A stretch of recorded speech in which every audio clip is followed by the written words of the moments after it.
आपका बहुत बहुत स्वागत है हमारे इस प्लेटफॉर्म पर, जिसमें हम डेली 9 बजे डिस्कस करते हैं फिजिक्स। और वो प्रश्न होते हैं जो कि किसी भी एग्ज़ाम में ज़रूर पूछे जाते हैं। यदि वहाँ पे जनरल अवेयरनेस का सेक्शन है तो वहाँ पे ये प्रश्न ज़रूर पूछे जाते हैं। ठीक है, तो ये मेरा 10 नंबर का लेक्चर है और आपसे अनुरोध करता हूँ, यदि आप पिछले क्लास का PDF नहीं डाउनलोड करते तो प्लीज़ टेलीग्राम से जुड़ करके और व्हाट्सएप से जुड़ करके आप इसका PDF डाउनलोड करके आप रिवीजन डेली किया कीजिए। ठीक है, क्योंकि practice practice practice make a perfect, इसके साथ साथ आपका रिवीजन सबसे ज़्यादा बहुत ज़रूरी है। यदि आप किसी भी एग्जाम की तैयारी कर रहे हैं, किसी भी सब्जेक्ट की तैयारी कर रहे हैं, यदि आप रिवीजन नहीं कर रहे हैं तो पूरी पढ़ाई बिल्कुल से निरर्थक है। ठीक है, तो इसलिए मैं कहूँगा कि आप हमेशा, यदि आप 10 घंटे पढ़ाई कर रहे हैं तो 4 घंटे रिवीजन कीजिए और 6 घंटे ही अपना नेक्स्ट सिलेबस को कवर कीजिए। आपको लगेगा कि हाँ मेरी स्पीड धीमी है, मैं सब लोग 8 घंटे 10 घंटे पढ़ेंगे तो बहुत ज़्यादा वो सिलेबस को कवर कर लेंगे, और यदि 10 घंटे में 6 घंटे पढ़ाई करेंगे, सिलेबस कवर करेंगे, 4 घंटे रिवीजन करेंगे तो आपका सिलेबस धीमा होगा। लेकिन यकीन मानिए आपकी पढ़ाई उनसे 10 गुना ज़्यादा बेहतर होगी। आपके अंदर जो कॉन्फिडेंस लेवल होगा वो बिल्कुल से हाई लेवल पे होगा, और यही छोटी छोटी गलतियाँ ही सुधारते हुए हम लोग अपने लक्ष्य की तरफ आगे बढ़ेंगे। यदि आप गलतियां नहीं सुधार पा रहे हैं, आपको लगता है नहीं ये तो आसान है, ये तो हो जाएगा, मैं तो आगे पढ़ता हूँ, रिवीजन कौन करे। रिवीजन कौन करना चाहता है बताइए? कितने लोग होते हैं जो डेली रिवीजन करते हैं? नहीं करते आप लोग। डेली तो छोड़िए, आप लोग साइक्लिक रिवीजन भी नहीं करते, साप्ताहिक जो रिवीजन होता है वो भी नहीं करते, क्योंकि रिवीजन कई तरह से होते हैं। डेली रिवीजन होता है, साप्ताहिक रिवीजन होता है ना, 10-10 दिन पर रिवीजन होता है, अगला 15 दिन पर रिवीजन होता है, फिर मंथली रिवीजन होता है। आप इन सब रिवीजन में कितना फॉलो करते हैं? आप कुछ नहीं करते, फिर डेली पढ़ते हैं, फिर सो जाते हैं, फिर नया पढ़ते हैं। जब एग्ज़ाम का एडमिट कार्ड जारी हो जाता है तब जाके आप पढ़ना शुरू करते हैं। तो ऐसा आप बिल्कुल मत करिए। तो चलिए आज की वीडियो को हम शुरुआत करते हैं। आज की सेशन में जितने लोग डेली जुड़ते हैं, वैशाली मैम, राकेश जी, विदित जी और VLP इंटरटेनमेंट, आपका बहुत बहुत स्वागत है। आपका परफॉर्मेंस कल का बहुत अच्छा रहा है। और साथ ही साथ में विदित जी, प्रभाकर, सत्यनाथ जी, जितने लोग भी जुड़े हैं आप सबका बहुत बहुत स्वागत है। ओम सर, आप सब लोग जल्दी जल्दी जुड़ जाइए। और आशा करता हूं कि ये भी आपको सेशन बहुत पसंद आएगा। आपको हमेशा कुछ ना कुछ नया सीखने को मिलेगा। और हमारा इस क्लास का टारगेट रहता है कि कम समय में हम लोग ज़्यादा क्वेश्चन को टारगेट करेंगे। और विजय शंकर काली जी, आपका सवाल आपका गलत नहीं होना चाहिए, ध्यान दीजिएगा। कमेंट बॉक्स में जरूर बताइएगा कि आपका कितना क्वेश्चन सही हुआ। पहला सवाल तो ये रहा, प्लांक नियतांक की इकाई है, मतलब प्लांक नियतांक की मात्रक क्या है ना। साथ ही साथ में आप बता दो कि जब आया है तो लेट क्यों आया है, तो लेट क्यों। आप कार्य का यूनिट बताओ, आप बल का यूनिट बताओ। ठीक है, तो कार्य का मात्रक, बल का यूनिट क्या होता है हमारे पास, और हमारे पास प्रेशर का भी यूनिट बताओ, P फॉर प्रेशर। तो कार्य का मात्रक क्या होता है? जूल। ये कहाँ से आया सर? क्योंकि हम न्यूटन इंटू मीटर को हम क्या लिखते हैं? जूल लिखते हैं। और कार्य का जो मात्रक होता है हम अर्ग भी लिखते हैं, और एक अर्ग में 10 से घाते -7 जूल होता है। यहाँ तक फंडा क्लियर हुआ। जो हमारे पास कार्य कितने प्रकार के होते हैं? कार्य 3 प्रकार के होते हैं। यदि कोई महिला बस पे चढ़ रही है तो वो एक धनात्मक कार्य कर रही है ना। और यदि कोई पुरुष या कोई भी व्यक्ति बस से उतर रहा है या सीढ़ियों से उतर रहा है तो ऋणात्मक कार्य कर रहा है। ठीक है, और यदि कोई भी व्यक्ति अपने सर पर बोझ लेकर के चाहे पूरी दुनिया घूम लेता है, लेकिन उसके द्वारा जो किया गया कार्य होगा साइंस की भाषा में वो शून्य होगा। कई बार प्रश्न में पूछा जा चुका है। क्यों? क्योंकि जो कार्य होता है बल गुणे विस्थापन होता है। जो बल गुणे विस्थापन, विस्थापन दिशा में बनने वाला कोण थीटा यदि 90 अंश हो जाएगा तो cos 90 का मान होता है 0। ठीक है, जो आपका W होता है F × D cos थीटा। यदि आप बल की दिशा में जो कोण है हमारे पास F और D के बीच में जो कोण थीटा है, यदि 90 अंश हो गया तो पूरा कार्य क्या हो जाएगा? 0 हो जाएगा। इस बात को आपको ध्यान रखना है। बल क्या होता है? बल यह बराबर क्या होता है? यमय होता है। बल का मात्रक क्या होता है? न्यूटन होता है। बल का सीजीएस मात्रक डाइन होती है, और एक डाइन में 10 से घाते -5 न्यूटन होता है। प्रेशर क्या होता है? लंबवत बल बटे क्षेत्रफल। लंबवत बल, पिंकी में गलत कर दी थी आप, लंबवत बल बटे क्षेत्रफल ये हो जाएगा। इसका मात्रक क्या होगा? पास्कल। वैशाली में ध्यान दीजिएगा, इसका जो यूनिट होता है वो बार भी होता है। और राकेश जी, इसका जो करेक्ट आंसर होगा हमारे पास जूल सेकेंड। आई होप यहाँ तक फंडा क्लियर होगा। लेकिन VLP इंटरटेनमेंट और बाकी लोग बताएं कमेंट बॉक्स करके कि प्लांक नियतांक का मान कितना होता है, जल्दी बताइए। आगे चलें। ठीक है, आज सवाल मैंने टफ कर दिया है क्योंकि ये जितने सारे सवाल हैं मैंने IAS PCS से भी मैंने क्वेश्चन को उठा लिया है, ताकि आपको अपने अंदर कॉन्फिडेंस फील आए कि आप साइंस पढ़ रहे हैं तो IAS PCS के भी क्वेश्चन को कर सकते हैं। ठीक है, मैं डेट वाइज सन वाइज बता दूंगा कौन क्वेश्चन कब कब आया था, तो इस क्वेश्चन को आप देख के आसान मत करिए, प्रश्न ऐसे आते हैं, रेलवे में आप खेल जाएंगे, सबसे ईजी पेपर रेलवे का आता है। ठीक है, याद रखिएगा। इंद्रधनुष के मध्य में रंग कौन सा होता है, आपको इतना पता है? अब तक कितना आप पूछते थे? बाकी SSC रेलवे पुलिस में क्या क्या पूछा गया था, इंद्रधनुष में कितने रंग होते हैं, तो कितने रंग होते थे? 7। लेकिन यहाँ पे क्या पीछे में क्या पूछ लिया गया है, इंद्रधनुष के मध्य में कौन होता है, निकालो, विव ग्योर। क्या होता है, विव ग्योर। तो देखो, violet, indigo, blue, green, yellow, orange, red, तो मध्य में का 3 इधर से छोड़ दो और 3 इधर से, तो इंद्रधनुष के मध्य में कौन सा रंग हो जाएगा, ग्रीन, मतलब क्या हो जाएगा, हरा। क्या हो जाएगा हमारे पास, हरा। बिल्कुल क्या होगा, करेक्ट आंसर होगा। सौर भट्ठी में कौन सा दर्पण प्रयोग किया जाता है, सौर भट्ठी मतलब सोलर से जो सूर्य के प्रकाश से जो भट्ठी चलती है, उसमें कौन सा, अवतल दर्पण। राकेश जी मजाक नहीं है ना, याद कर लो बढ़िया से, अवतल दर्पण। मेरे लाल पेपर में यदि एक भी सवाल गलती कर दोगे ना तो अपने आप को कभी माफ नहीं कर पाओगे। वैशाली मैम आप तो बड़ी हैं, आप तो कम से कम समझा कीजिए। ठीक है, ये लोग तो मान लीजिए बच्चे हैं। निकट दृष्टि दोष का इलाज किया जाता है, बताओ विजय शंकर काली जी। क्या हमने बोला था, दूना। क्या होता था, दूना। तो ये होगा दूर दृष्टि दोष के लिए उत्तल लेंस, निकट दृष्टि दोष के लिए अवतल लेंस। अरे याद रहेगा कि नहीं, बोलिए हाँ या ना। वैशाली मैम जल्दी बताइए कमेंट बॉक्स में। VLP इंटरटेनमेंट, प्रभाकर जी, विदित, जल्दी बताओ। विनय मौर्य बताओ, जब बर्फ पिघलता है तो क्या होता है। विनय जी ये सवाल JEE में भी पूछा जा चुका है ना। एक बात याद रखिएगा, याद रखना कि जब बर्फ पिघलता है तो जो ग्राफ है याद रखना 0 डिग्री से, मैं फिर से बता दूं क्या, ये देखो ध्यान से, जब एक ग्राफ इस तरह से जाता है 4 डिग्री तक, जब बर्फ पिघलता है तो पहले उसका आयतन क्या होता है, पहले 4 डिग्री सेंटीग्रेड तक पहले घटता है, 4 डिग्री के बाद क्या होता है, बढ़ता है। और 4 डिग्री सेंटीग्रेड पे बहुत कुछ पूछा गया कि 4 डिग्री सेंटीग्रेड पे जल का घनत्व तो अधिकतम होता है। बोलो हाँ कि ना, मैंने कल ही बताया था। राकेश जी बताइए, कल मैंने बताया था कि नहीं बताया था कि जो जल का घनत्व होता है 4 डिग्री सेंटीग्रेड पे मैक्सिमम होता है और आयतन मिनिमम होता है। अब 4 डिग्री सेंटीग्रेड के बाद यदि आप बात करोगे तो आयतन क्या होगा, बढ़ेगा टेम्परेचर के साथ में। JEE में भी पूछा जा चुका है, कोई एग्जाम छूटा नहीं है। ठीक है, सोनार क्या होता है, जल्दी बताइए। सोनार क्या होता है, सोनार को हम ऐसे लिख देंगे, सोनार। सबसे पहले बताओ सोनार का फुल फॉर्म क्या होता है, साउंड नेविगेशन एंड रेनिंग। मैं यहाँ पे लिख दूँ क्या, बोलो बुरा नहीं मानोगे, साउंड नेविगेशन एंड रेनिंग। याद आ गया, साउंड नेविगेशन एंड रेनिंग।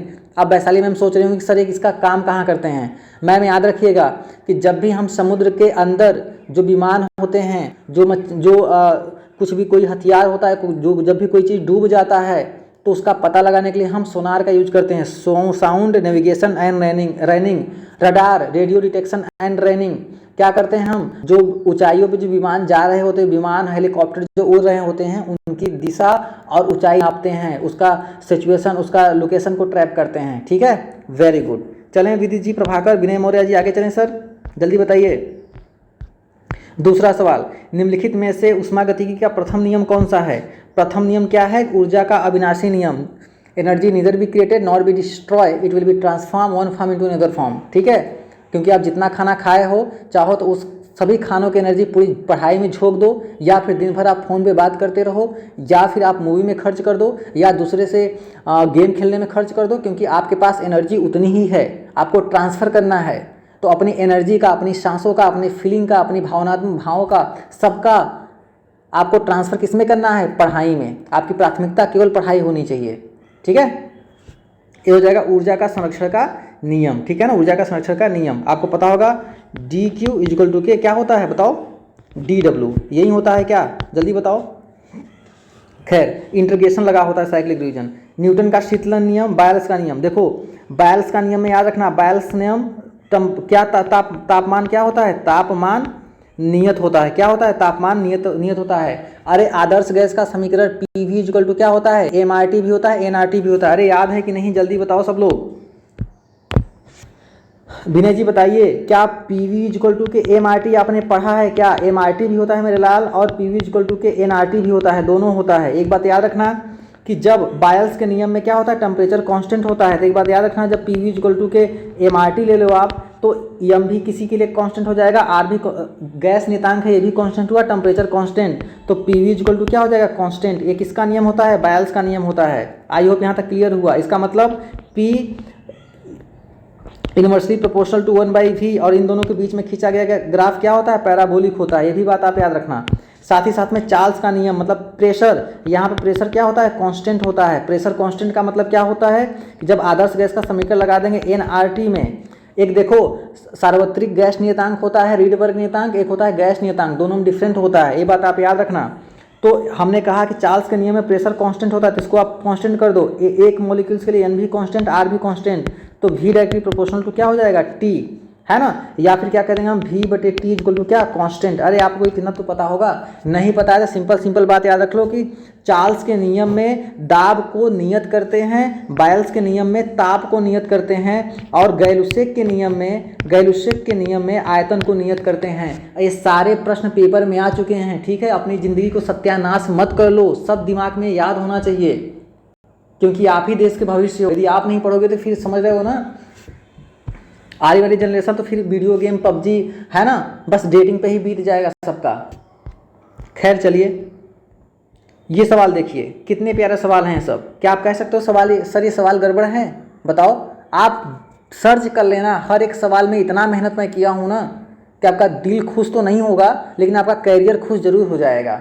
समझ रहे हैं, आपका दिल तो कभी खुश नहीं होगा, मुझे मालूम है, ठीक है, क्योंकि वो सामने वो तो वहाँ बात ही नहीं हो रही है, दिल कैसे खुश हो सकता है ना। खैर चलो जाने दो, उसे हम कल बात करेंगे।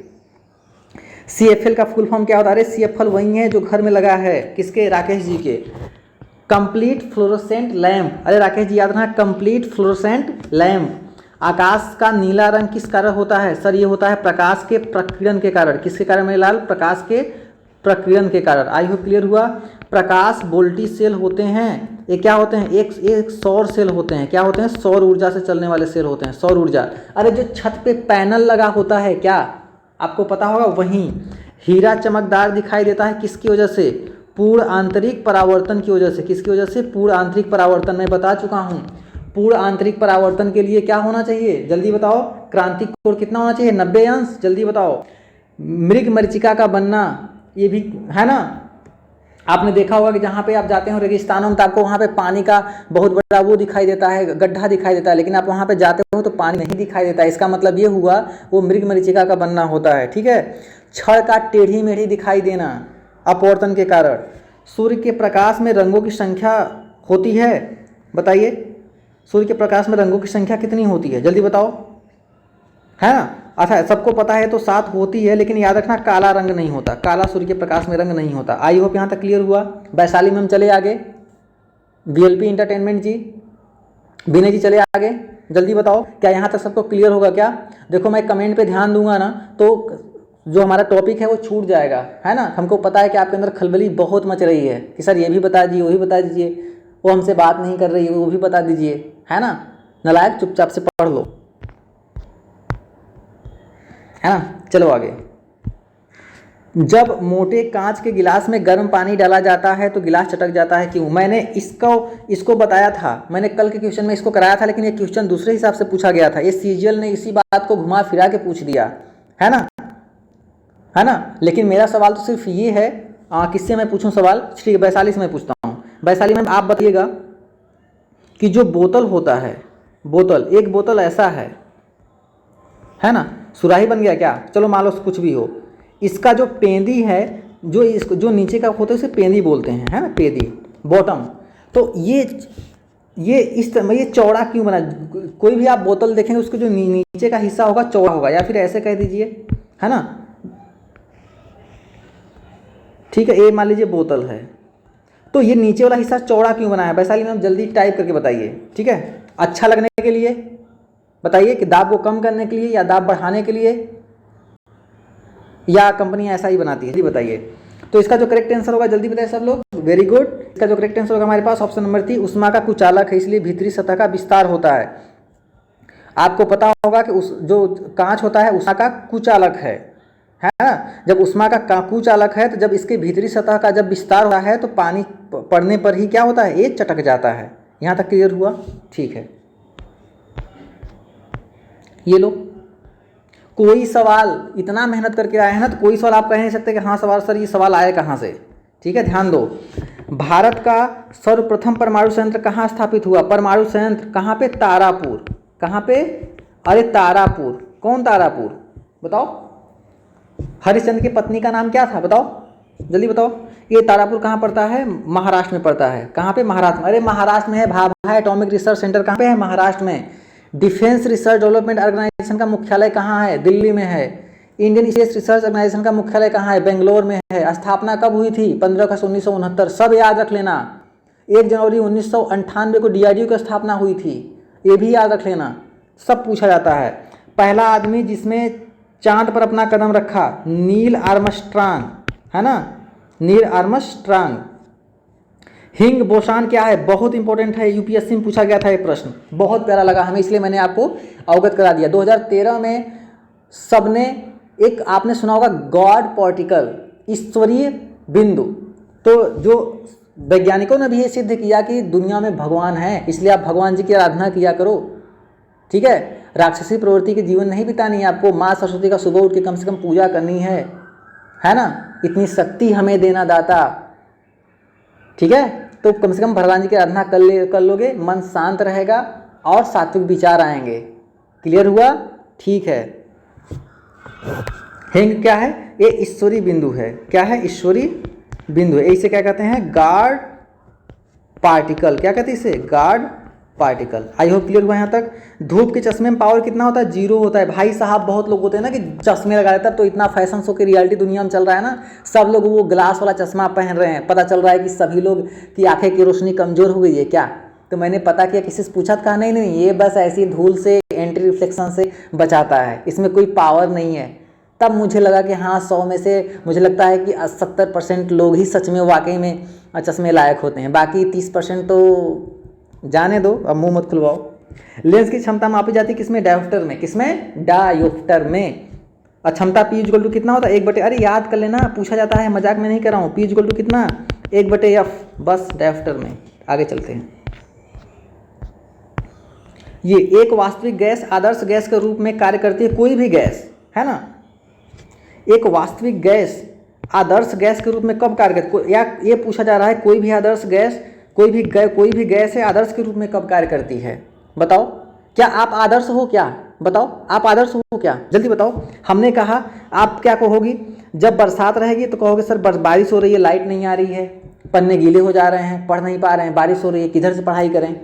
सर्दी आएगी, सर सर्दी जुकाम है, पढ़ नहीं पा रहे हैं, है ना, बहुत सर्दी पड़ रही है, मेरे तो हाथ ही जम जा रहे हैं, हाथ काम ही नहीं कर रहे हैं, है ना, हीटर भी आंटी जी नहीं जलाने देती। ठीक है, सोटर भी कमज़ोर है, घर में किचन में गैस है, गैस कैसे जला के तापें। गर्मी में, है ना, गर्मी में क्या होती है? गर्मी में तो सर गर्मी लगती है, तो आप भी जूझ रहे हो अभी। तो इसका मतलब यह है कि आप तीनों अवस्थाओं में कोई ना कोई आपके पास बहाना है। लेकिन आदर्श विद्यार्थी वो विद्यार्थी होता है जो इन चारों मौसम में, कैसी भी अवस्था हो, कैसा भी मौसम है, आंधी तूफान कैसा भी पड़े, लेकिन वो विद्यार्थी पढ़ता है, वही एक आदर्श विद्यार्थी होता है। इसलिए बचपन में आप देखते होंगे आदर्श टीचर पे, अध्यापक पे निबंध लिखने जाता था। ठीक है, तो आदर्श विद्यार्थी वो विद्यार्थी होता है जो कि समय की सभी परिस्थितियों में पढ़ाई करे। ठीक है, तो कौन सी होती है? निम्न दाब होना चाहिए और उच्च ताप होना चाहिए। तो निम्न दाब और उच्च ताप, low temperature and low pressure and very high temperature. ठीक है ना, ये होना चाहिए बात। आदर्श गैस का समीकरण क्या होता है? PV = के nRT। आई होप क्लियर हुआ। और वांडर वाल्स की जो वांडर वाल है ना, एक वैज्ञानिक थे, इन्होंने वास्तविक गैस का समीकरण दिया था। वो समीकरण क्या था? आप जल्दी बताओ। ठीक, आगे चलें। अच्छा ठीक है, बताते हैं। विद्युत बल्ब के अंदर कौन सी गैस भरी जाती है? ये तो मजाक कर दिया। थॉमस एल्वा एडिसन ने विद्युत बल्ब का आविष्कार किया, जिसका जब फिलामेंट होता है ना, फिलामेंट, अरे विद्युत बल्ब नहीं देखे हो क्या यार? विद्युत बल्ब किस सिद्धांत पे कार्य करता है? ये ऊष्मीय सिद्धांत पे कार्य करता है, ऊष्मीय सिद्धांत पे कार्य करता है। आई होप क्लियर होगा, वेरी गुड। विद्युत बल्ब में क्या भरा जाता है? टंगस्टन भरा जाता है ना। और विद्युत बल्ब का जो तंतु होता है वो टंगस्टन होता है। क्यों? क्योंकि उसका जो गलनांक काफ़ी अधिक होता है। और साथ ही साथ में इसमें क्या भरा जाता है? नाइट्रोजन भरा जाता है। ठीक है, वेरी गुड। फ्यूज का सिद्धांत क्या है? फ्यूज का सिद्धांत ऊष्मीय गलनांक से ऊष्मीय प्रभाव पे काम करता है। किसमें? ऊष्मीय प्रभाव पे। इसका मतलब क्या है? आपका बोर्ड होगा, आपका कोई भी होगा, उसमें फ्यूज लगाया जाता है। क्यों? क्योंकि जब लाइट धारा तेज आएगी तो फ्यूज क्या हो जाएगा? फ्यूज गल जाएगा और आपका टीवी, डीटीएच, मोबाइल, सब लैपटॉप सब खराब नहीं होगा। यदि फ्यूज नहीं लगा होगा तब, जब आपने सुना गांव में फ्यूज उड़ गया ट्रांसफार्मर का, या आपके बोर्ड का फ्यूज उड़ गया है, तो फ्यूज का मतलब होगा, फ्यूज हमेशा कम गुणांक वाले धातु का बनाया जाता है। धातु का नाम लिखना क्या? टीन। ये बना है ना फ्यूज तार, किसका बना होता है? तो याद रखना टीन और लेड का। किसका? टीन और लेड का। पेपर में कई बार पूछा जा चुका है। फ्यूज तार किस सिद्धांत पे कार्य करता है? ऊष्मीय प्रभाव पे काम करता है। मतलब ऊष्मा पाएगा गल जाएगा, अधिक ऊष्मा पाएगा तब गलेगा। ठीक है भाई मैम? विनय जी, राकेश जी और इंकी पिंकी कहाँ गई? सब लोग हैं।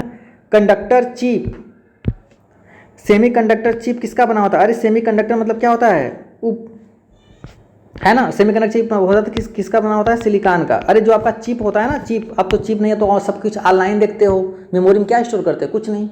अब खुद ही मोबाइल में इतना स्टोरेज 64 GB, 32 GB, 128 GB इतना करके आ रहा है। तो मेमोरी कार्ड धीरे धीरे डेवलप हो रहा है। पहले CD आया था, फिर DVD आया था, है ना। अब मेमोरी कार्ड आया, मेमोरी धीरे धीरे साफ होने लगा। आदर्श सेल का आंतरिक प्रतिरोध कितना होता है? 0 होता है। क्यों विनय जी? सही बोल रहे हैं। VLP एंटरटेनमेंट जी बताइए आप। एक श्वेत और चिकनी वस्तु कैसी होती है? आपको पता होगा कि एक श्वेत और चिकनी वस्तु क्या होती है। हमने बताया था कि जब आप गर्मी में क्या करते हो ना, कि सफ़ेद कपड़े पहनते हो। क्यों? क्योंकि जो सफ़ेद कपड़ा होता है वो उष्मा का अवशोषक कम होता है, परावर्तक ज़्यादा होता है। तो इसका जो करेक्ट आंसर होगा हमारे पास क्या? उष्मा का खराब अवशोषक और अच्छा परावर्तक। ऑप्शन नंबर बी क्या होगा? CHSL 2015। ठीक है। और आज फिर रिवाइज कर लीजिए। रेखीय प्रसार गुणांक, आयतन प्रसार गुणांक, मतलब रेखीय प्रसार गुणांक, आयतन प्रसार गुणांक और नहीं, क्षेत्रीय प्रसार गुणांक, आयतन प्रसार गुणांक में संबंध क्या होता है? 1:2:3। क्लियर हुआ यहाँ पे? और हीट जो ट्रांसफर के कितने माध्यम होते हैं सर? 3 माध्यम होते हैं। ठीक है, चलिए ये देखिए, प्राथमिक रंग कौन कौन से होते हैं भाई? प्राथमिक रंग कौन सा होता है? नीला होता है, हरा होता है ना, और लाल होता है। और एक बार और भी प्रश्न पूछा गया था कि इन तीनों को मिलाने पे कौन सा रंग बनता है? तो इन तीनों को मिलाने पे बन जाता है क्या? सफ़ेद बन जाता है। अरे बोलो हाँ, सफ़ेद बन जाता है यार, नहीं मानोगे? ठीक है। अति हानिकारक अल्ट्रा वायलेट UV रेज, कल हमने फेयर लवली के बारे में पढ़ाया था। मतलब उसमें क्या इंग्रेडिएंट जो बना मिला होता है उसके बारे में मैंने आपको बताया था, है ना भाई साहब। उसको देखते हैं ना तो मतलब मुझे भी गजब हंसी आती है कि उसमें कहा था ना कि बस 2 हफ्ते में निखार, 2 हफ्ते में निखार। और ये 2 हफ्ते करते करते लड़कियां बाल बच्चों वाली हो गई, लेकिन किसी के चेहरे पे निखार ही नहीं है अब तक। खैर कोई बात नहीं, आप लोग पहले से स्मार्ट हो। ठीक है, चलो।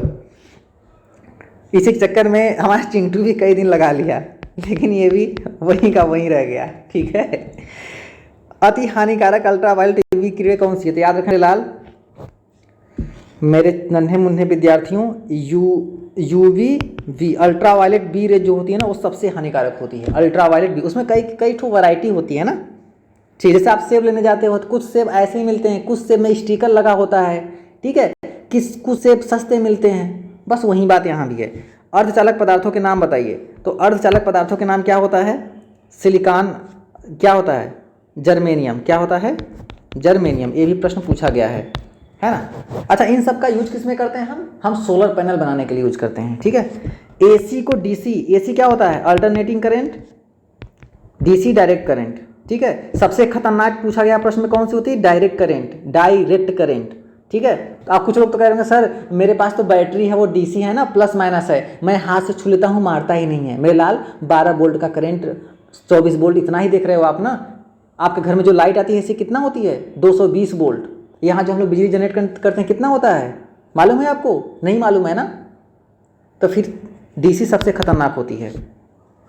AC को DC में बदलने के लिए युक्ति का क्या नाम है? रेक्टिफायर। क्या नाम है? रेक्टिफायर। ट्रांसफार्मर का उपयोग किसके लिए किया जाता है भाई? ये किया जाता है सिर्फ और सिर्फ AC के लिए। और क्या करने के लिए? वोल्टेज को परिवर्तन करने के लिए। वोल्टेज को परिवर्तन करने के लिए transformer, there are 2 types of transformer. First is 1 step up transformer, second is 1 step down transformer.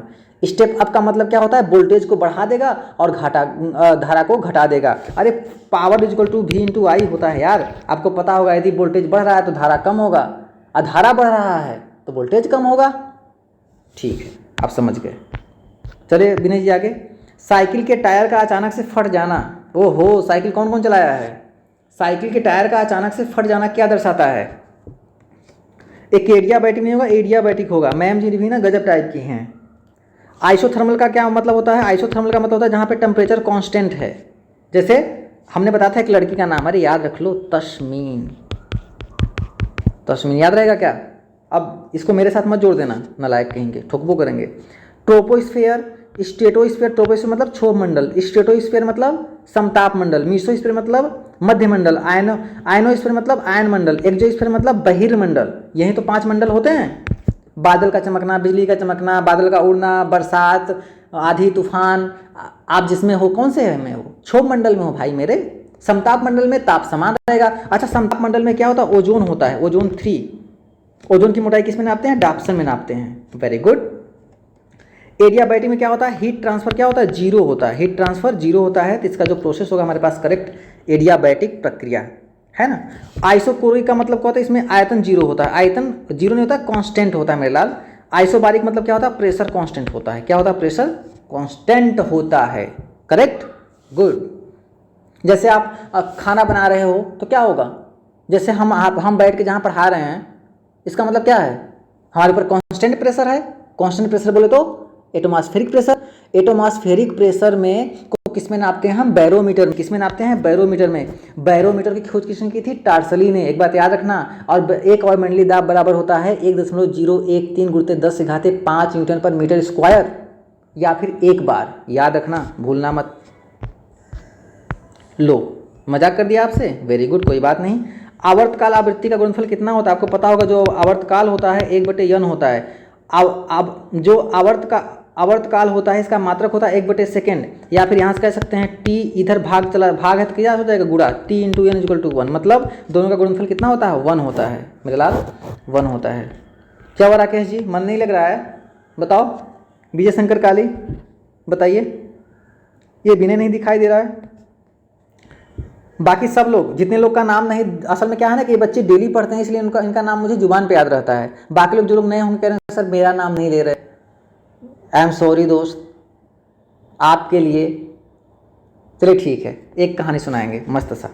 Altimeter क्या है? अल्टीमीटर क्या होता है हमारे पास? ऊंचाई नापने के लिए। अरे याद रख लेना, ऊंचाई नापने के लिए। अमीटर क्या है? धारा नापने के लिए। वोल्ट मीटर क्या है? विभवांतर मापने के लिए। यार ऑडियोमीटर क्या है? अरे यार ऑडियोमीटर क्या होता है? ध्वनि तीव्रता मापने के लिए। बैरोग्राफ, बैरोग्राफ क्या होता है? बैरोग्राफ होता है, बैरो मतलब दाब होता है, बैरोमीटर जो दाब का जो मापिक होता है, दाब का जो ग्राफ आता है।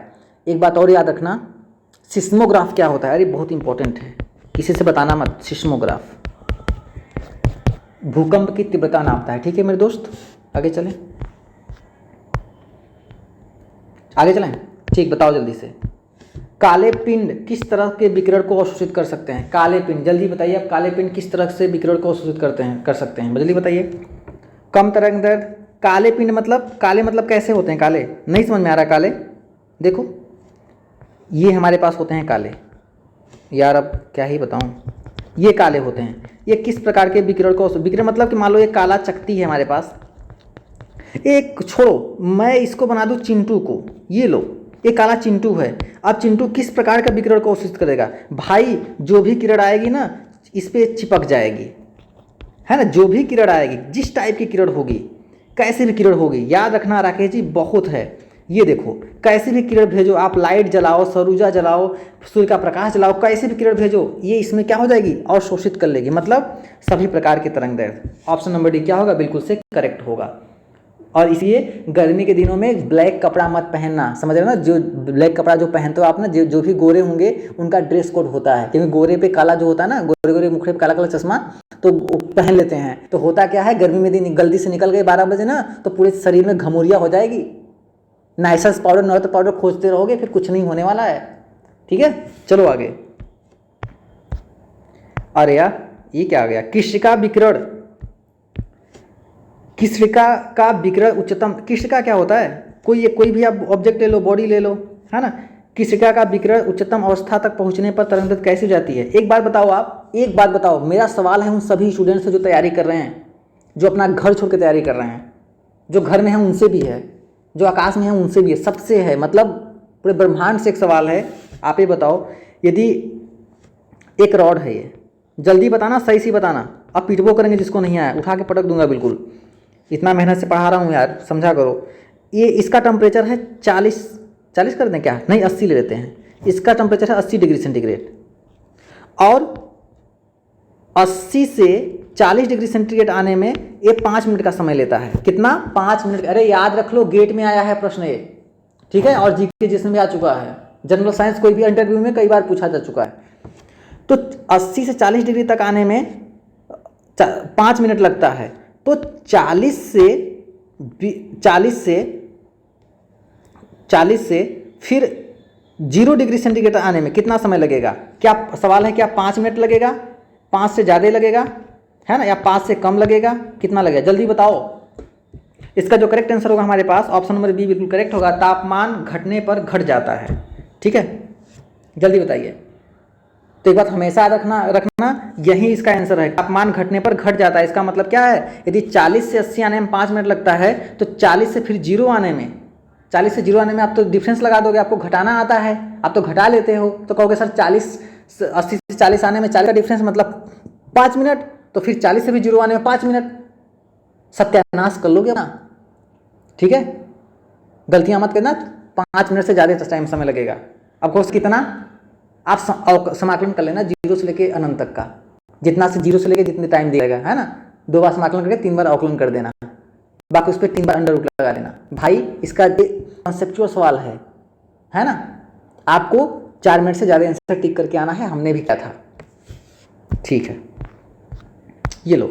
अरे यार ठीक है, बहुत अच्छा प्यारा सवाल है। घर में लगे पंखे, बल्ब, ट्यूब आदि किस क्रम में लगे होते हैं? ये लगे होते हैं समांतर क्रम में। किसमें? समांतर। क्यों? क्योंकि पंखे का अलग बटन होता है, ठीक है, ट्यूबलाइट का अलग बटन होता है, ठीक है, बाहर की लाइट का अलग बटन होता है, मोबाइल चार्जर का अलग बटन, इसलिए कौन सा क्रम हो गया ये? समांतर क्रम। मोबाइल चार्जर होता है, ये होता है स्टेप डाउन ट्रांसफार्मर। क्या होता है? स्टेप डाउन, वोल्टेज को घटा देता है। ठीक है, नहीं तो जितना 220 वोल्टेज का आ रहा है उसमें आप चार्जर अपना लगा दोगे तो मोबाइल उड़ नहीं जाएगा। समझते नहीं हो यार आप। नाभिकीय संयंत्रों में ग्रेफाइट किसके लिए प्रयोग किया जाता है? अरे किया जाता है मंदक के लिए। किसके लिए? मंदक के लिए। मंदक मतलब धीमा। सूर्य की जो ऊर्जा उत्पन्न होती है नाभिकीय संलयन के द्वारा। एटम बम किस सिद्धांत पे कार्य करता है? नाभिकीय विखंडन के द्वारा। कंफर्म हुआ? ठीक है, आप बहुत अच्छे हो, आप लोग को सब पता है ना। मुझे लगता है क्लास को बंद कर देनी चाहिए। रेफ्रिजरेटर में शीतलन यंत्र कहाँ होना चाहिए? ठीक है, जल्दी बताओ। फ्रिज देखो कभी आप? कौन कौन हैं जो लोग फ्रिज देखे हैं? ऐसे ही तो रखा था कार्नर, ऐसे ही। इसमें तो आप रखते हो।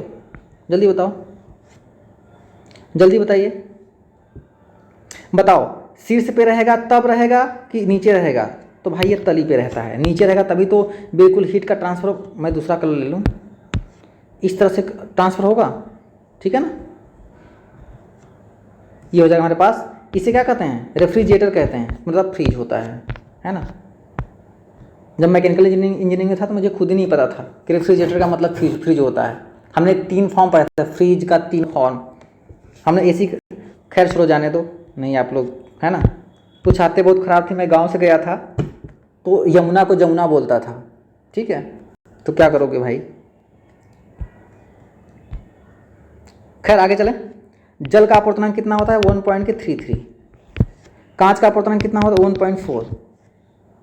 ठीक है, अभी मैं सोचना, मतलब मैं इतना भी वो था, I can not be explain but I don't know English but I speak English. हर एक इंजीनियर की यही बात होती है कि वो जाता है हिंदी मीडियम से लेकिन वो इंग्लिश में पढ़ लेता है सब कुछ। तो मैंने भी पढ़ लिया, तो कौन सा गलत कर लिया। प्रकाश परावर्तन के 2 नियम होते हैं भाई। आपतन कोण, परावर्तन कोण आपस में क्या होते हैं? बराबर होते हैं। ठीक है, ठोस में ध्वनि की चाल कितनी होती है? 5110 होती है ठोस में ध्वनि की चाल। 1440 किसमें होती है? द्रव में। और 332 किसमें होती है? किसमें? गैस में, हवा में। कार्य का सीजियस मात्रक क्या होता है? डाइन होता है। बल का सीजियस मात्रक, सॉरी, कार्य का सीजियस मात्रक अर्ग होता है। बल का सीजियस मात्रक डाइन होता है। एक डाइन में 10 घाते -5 न्यूटन, एक अर्ग में 10 घाते -7 जूल। याद है? ठीक। रेफ्रिजरेटर में शीतलन किस प्रकार का होता है? जल्दी बताओ। मतलब कि जो रेफ्रिजरेटर होता है ना, उसमें ठंडा जो कूलिंग प्रोसेस होता है वो कैसा होता है?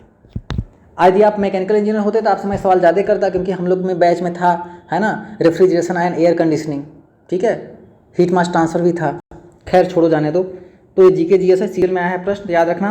जो संपीड़ित गैस के त्वरित प्रसार द्वारा, जो गैस होती हैं उसका प्रसार होता है, और उसमें क्या करते हैं, एक्सट्रैक्ट करती हैं। जाहिर सी बात है, मैं समझा देता, लेकिन थोड़ा सा टाइम कम है, समझा ही देता हूँ, नहीं तो कुछ लोग पता नहीं क्या क्या अंदर अंदर कह रहे होंगे, है ना। देखिए यहाँ पे है, आपने यहाँ पे इस तरह से रख रखा है। यहाँ पे आपने मान लो बाहर से आपने क्या खरीद के लाया है, आपने बाहर से मान लो आम, मान लो आपने अंगूर खरीद के लिया है, अंगूर बनाने में आसानी होगी।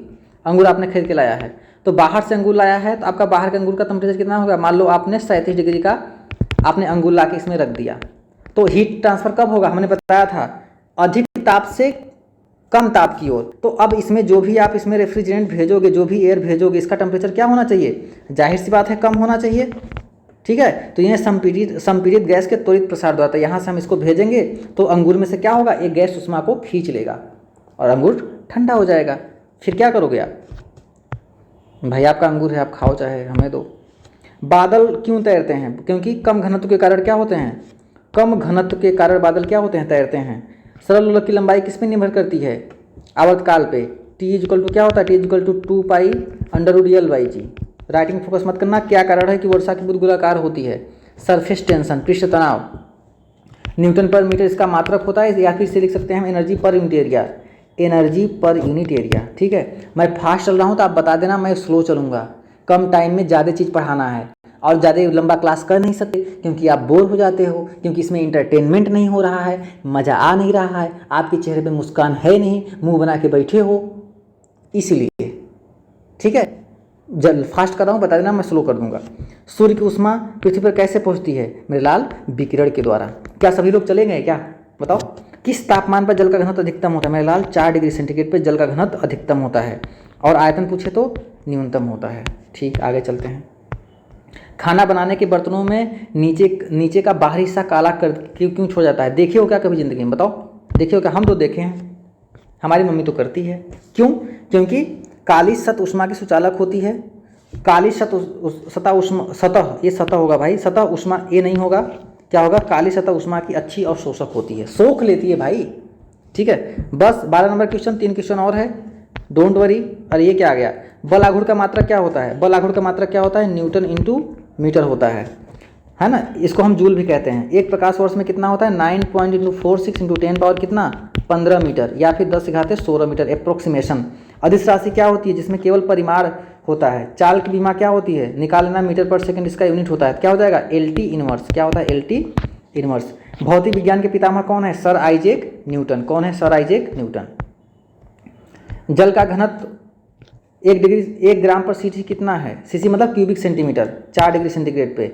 और 4 डिग्री सेंटीग्रेड पे क्या होता है, इसका जो घनत्व होता है, घनत्व मतलब रो, अधिकतम होता है, और आयतन न्यूनतम होता है। ये बात याद रखना। इसी वजह से जो बर्फ होता है ना, बर्फ पानी में तैरने लगता है, पानी नीचे हो जाता है।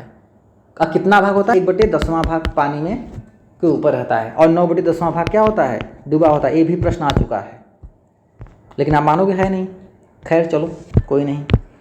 रेखित प्रसार गुणांक, क्षेत्रीय प्रसार गुणांक और आयतन प्रसार गुणांक में संबंध क्या होता है, मतलब एल्फा, बीटा और गामा में संबंध क्या होता है, 1:2:3। याद रहेगा, ठीक है। विद्युत विभव, विद्युत धारा के बीच में खींचा गया ग्राफ क्या होता है, V = क्या होता है, IR। तो इनके बीच में जो खींचा गया ग्राफ क्या होता है, सरल रेखा होता है, ओम के नियम के अनुसार, है ना। अश्वशक्ति में कितना होता है, देखो रेलवे में मैं हमेशा बोलता हूँ कि रेलवे आपके दिमाग के साथ गेम खेल देता है। एक अश्वशक्ति में आप बात की हो कितना होता है, 1 HP में कितना, 746 वाट। बच्चों ने देखा 1 HP अश्वशक्ति देखा, जल्दी में उन्होंने क्या कर दिया, 746 वाट, जय माता दी। आने के बाद में क्या हो गया, नारियल जो चढ़ाए थे माता रानी को ना, वो भी वापस लेके आए, ठीक है। आपके इसमें क्या करना था, 2 से मल्टीप्लाई करना था। रेलवे ने आपकी पैसेंस की परीक्षा ली थी, क्योंकि धीरे धीरे रे मना, धीरे धीरे सब होए, माली सींचे 100 घड़ा, ऋतु आवे फल होए। तो आप मेहनत डेली करिए मेरे दोस्त, जब वक्त आएगा ना तो आपको ज्वाइनिंग लेटर जरूर मिलेगा। रॉकेट प्रक्षेपण किस सिद्धांत पर कार्य करता है, न्यूटन के तीसरे नियम के अनुसार, क्रिया प्रतिक्रिया का नियम। कोणीय वेग रेखीय योग में क्या संबंध होता है, V = R⍵। पत मालूम है क्या, ठीक। किसी द्रव का तापमान फ़ारेनहाइट पर 32 है, सेल्सियस पे उसका तापमान कितना होगा। ये तो मजाक हो गया आपसे, क्यों, क्योंकि मैंने बताया था 4 पैमाने होते हैं, ये देखो 1 3 4। तो ये होगा, जैसे मान लो र्यूमर की बात करें तो 0 र्यूमर हो गया यहाँ से 80 र्यूमर। फ़ारेनहाइट की बात करें तो 32 फ़ारेनहाइट और 200 कितना हो जाएगा हमारे पास, 32 होता है ये भी, 232। ये हो गया हमारे पास 0 डिग्री सेंटीग्रेड और हो जाएगा हमारे पास 100 डिग्री सेंटीग्रेड। हो जाएगा 273 डिग्री केल्विन, हो जाएगा हमारे पास 373 केल्विन, 373। ये हमारे पास क्या है, ये हमारे पास है क्या, ये मतलब कि क्या है, मेल्टिंग पॉइंट है ना, गलनांक है, और क्या है, बॉइलिंग पॉइंट है। तो क्या बोला है, 32 फ़ारेनहाइट किसके बराबर है, 0 डिग्री सेंटीग्रेड के, या फिर किसके, या फिर यहीं बराबर किसको जाएगा, 273 के। ठीक है, आई होप यहाँ तक क्लियर होगा। और एक सवाल और आ गया क्या, ये तो हम लोग देख लिए हैं ध्यान से, ठीक है ना। क्या है प्राथमिक रंग, नीला हरा लाल। अति हानिकारक अल्ट्रावायलेट रेज UVB। अर्धचालक का नाम क्या होता है, जर्मेनियम। AC को DC में बदलने के लिए क्या यूज करते हैं, रेक्टिफायर। ट्रांसफार्मर का उपयोग क्या किस लिए होता है, केवल AC के लिए, वोल्टेज को बढ़ाने और घटाने के लिए। ठीक है, आज के सवाल का सबसे आखिरी सवाल। ठीक है, उम्मीद करता हूँ कि आपको ये वीडियो बहुत पसंद आया होगा। वह तापमान जिस पर पाठ्यांक फ़ारेनहाइट और सेल्सियस दोनों पर बराबर होता है, मतलब कि जो फ़ारेनहाइट है उस पर भी और सेल्सियस इस पर भी। मेरे दोस्त, मेरे अंदर स्पीड इसलिए भी होती है ना कि हमें कम टाइम में ज़्यादा कंटेंट पढ़ाना होता है। अब आप दोबारा जब वीडियो देखिएगा तो आप वीडियो को स्लो मोड में करके देख लीजिएगा। ओके, ठीक है। तो इसका जो करेक्ट आंसर होगा हमारे पास 40। ठीक है, 40 डिग्री माइनस के 40। अब सर कैसे आया, आप निकाल सकते हैं, बता दूँ क्या, लो देखो फार्मूला देख लो, C/5 F-32/9 R/4, बस निकाल लेना। फ़ारेनहाइट पूछा है, सेल्सियस, तो इन दोनों को आप क्या कर लेना, बराबर कर लेना, आ जाएगा 40 डिग्री। ठीक है, तो आई होप यहाँ तक आपको वीडियो बहुत पसंद आया होगा। जो कहानी मैंने बात की थी मैं कल सुनाऊंगा। आज के लिए बस इतना ही, तब तक के लिए thank you, take care, bye bye. अब मुझे ड्यूटी भी जानी है क्योंकि मेरी नाइट ड्यूटी लगी हुई है। Okay, thank you, take care, bye bye. सबको नमस्कार, प्रणाम, शुक्रिया, धन्यवाद, जो भी कहना हो सब कह दो आप। ठीक है, बाय।